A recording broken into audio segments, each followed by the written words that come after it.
let me tell you about a day in the life of the pelvic floor.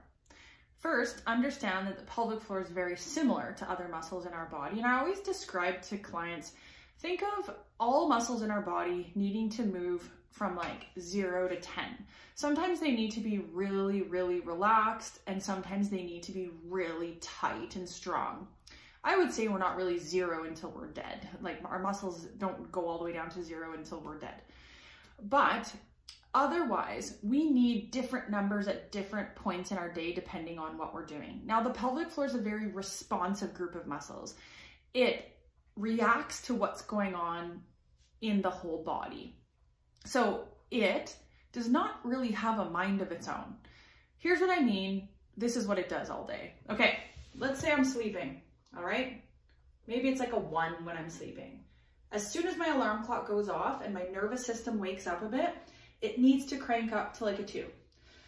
As soon as I sit up on the edge of the bed, maybe it's a 3. I stand up, now it's a 4.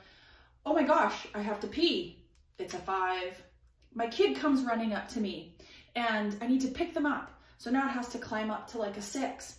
Oh my gosh, I'm gonna sneeze and my bladder's super full. Maybe it has to climb up to like an 8. So you know what I'm saying is that all day long it's responding to things going on. Maybe then I go to sit down on the toilet. It now needs to relax. So the dial goes way down and it goes to a lower number.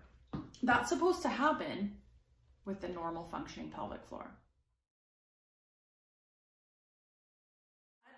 Things aren't always ideal. Sometimes our body gets off track and our pelvic floor gets off track.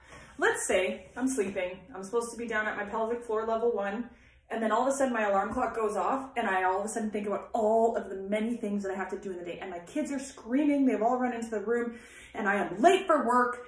What do you think? Do you think I'm waking up to a pelvic floor 2 now all of a sudden? Nope. Maybe my pelvic floor is zipped right up to 8 already.